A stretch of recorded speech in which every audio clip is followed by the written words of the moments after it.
donc ubbi nañ ñun suñu campagne tey comme ni ko ñëpp xamee directoire de campagne yëpp programmé nañ ay activités ñun nag activité bi nga xam ne tey moom lañ programmé woon mooy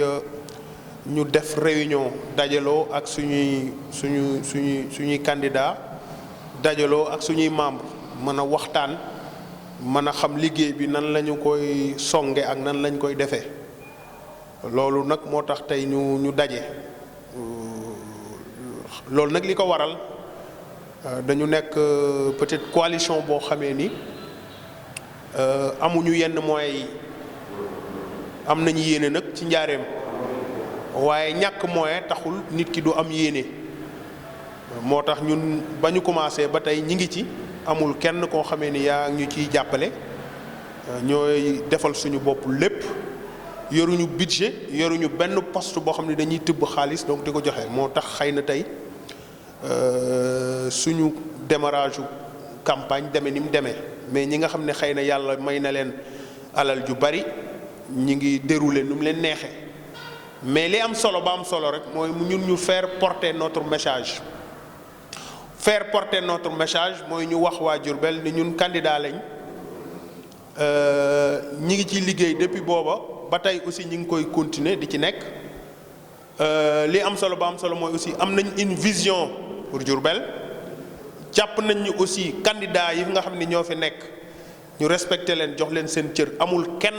benn juróomi candidat yi ku ñu ci gën a valable wala ku ñu ci gën a maîtriser dëkk bi wala ku ñu ci gën a xam dëkk bi wala ku ñu ci gën a am yéene ci dëkk bi ndax yaakaar naa fukki at ak ñaar ba tey ñu nekk ko conseil municipal te biñ ko nekkee aussi dañ fee nekk taxawal njaareem di leen xeexal guddi di leen xeexal bëccëg ñu jàpp ni nag xeex boobu ñuy xeex guddeeg bëccëg di ko def ci biir conseil municipal bi pourquoi pas nag xam nañ ko maîtriser nañ ko xam nañ ko mais ñu tàllal loxo waa Diourbel nag ñoom ñooy joxe ñu jox ñu te bu ñu yàlla dugalee ba njaareem jox ñu en tout cas xalaat ak vision bi ñu am dinañ gis ni kat ñun dinañ soppi xar kanamu njaareem looloo tax donc mu jóg donc réunion boobu lañ def incha allah dans les jours à venir comme niñ ko doon defee dinañ ko wàcc ci terrain bi mais ni ñuy wàccee ci terrain bi nag bokkul ak ñeneen ñi ni ñuy wàccee ci terrain bi wàcc ci terrain bi mooy ñun dañuy dem ci askan wi